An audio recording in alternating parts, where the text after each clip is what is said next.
Salam. Pada kesempatan ini, materi BK dengan judul Belajar Efektif, Efisien, dan Menyenangkan. Tujuannya adalah dapat memahami hakikat belajar, memahami faktor-faktor yang mempengaruhi hasil belajar, serta cara belajar secara efektif dan efisien. Pada saat ini, pendidikan di negara kita belum menunjukkan hasil yang maksimal. Padahal perkembangan teknologi di negara kita dari tahun ke tahun semakin pesat. Mengapa bisa menjadi demikian? Salah satunya karena orang-orang di sekitar kita lebih banyak menggunakan alat-alat elektronik, bukan karena menjadi sumber belajar untuk mencari ilmu, melainkan hanya untuk mencari hiburan atau kesenangan semata. Oleh karena itu, kita harus belajar dengan giat, secara efektif, efisien, serta menggunakan banyak sumber belajar. Salah satunya adalah internet dan bagaimana kita belajar kepada orang-orang yang sukses. Pengertian, belajar adalah suatu aktivitas yang dilakukan secara sadar untuk mendapatkan sejumlah kesan dari bahan yang telah dipelajari. Belajar dapat didefinisikan sebagai proses di mana tingkah laku ditimbulkan atau diubah melalui latihan atau pengalaman. Belajar juga adalah proses di mana tingkah laku dalam arti luas ditimbulkan atau diubah melalui praktek dan latihan. Belajar dikatakan sebagai suatu proses karena memang terjadilah perubahan-perubahan tingkah laku yang terjadi melalui suatu tahapan-tahapan yang pada akhirnya menjadi suatu hasil belajar.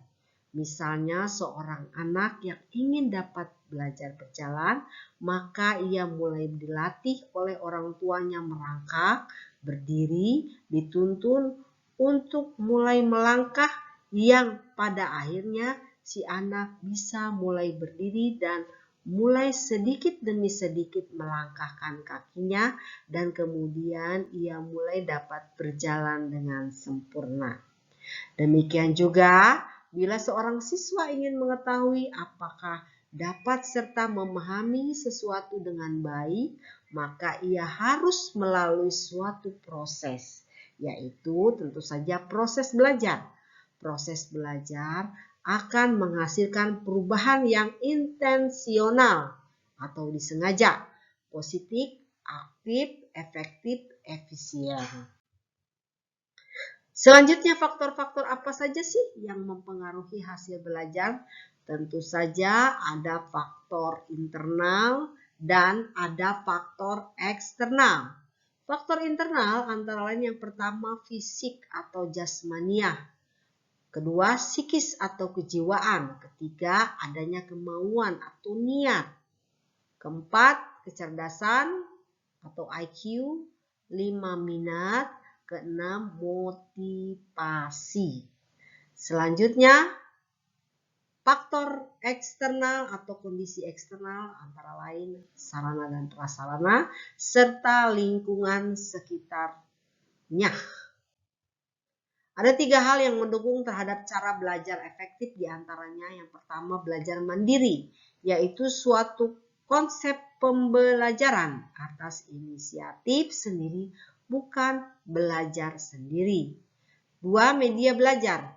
Media belajar adalah suatu sarana kita yang akan membantu kita dalam belajar karena kita tinggal membaca dari media itu sehingga kita sudah tinggal memahami hal tersebut. Ini juga butuh kita cari sesuai yang kita pelajari. Selanjutnya, strategi atau cara belajar. Strategi belajar yang efektif ini sangat penting untuk mencapai prestasi yang diinginkan. Selanjutnya, cara belajar efektif dan efisien. Hal-hal apa saja yang perlu kita lakukan atau kita persiapkan Mungkin yang pertama adalah siapkan buku-buku materi pelajaran yang akan dipelajari dan kumpulkan dengan rapi di atas meja belajar. Yang kedua, mulailah mempelajari buku paket atau buku catatan untuk jam pertama dan seterusnya. Yang ketiga, jangan terlalu lama membaca buku pelajaran, upayakan sekitar 20 menit saja. Keempat, pahami setiap alinea materi yang dipelajari. Kelima, catat hal-hal yang penting dalam buku Anda.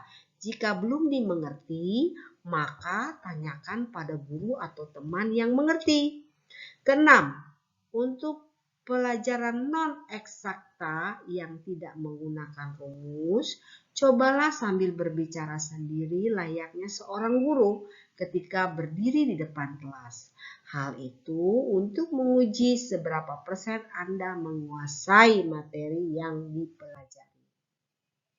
Yang ketujuh, untuk pelajaran eksakta menggunakan rumus-rumus, upayakan Anda tulis rumus tersebut pada folio, karton manila, dan sebagainya. Tempelkan dan gantungkanlah pada tempat belajarmu atau di kamarmu agar sering terlihat dan mudah untuk mengingatnya. Yang kedelapan, kerjakan latihan-latihan soal sebanyak-banyaknya dan catatkan temuan-temuan soal yang belum dimengerti sehingga dapat ditanyakan kepada teman atau guru. 9. Seringlah mendiskusikan atau menanyakan soal-soal atau materi pelajaran baik dengan teman maupun bapak ibu gurumu. Terakhir, upayakan kelompok belajar kecil bersama teman-teman yang mungkin bisa mendatangkan atau semangat dari belajar itu sendiri. Terima kasih.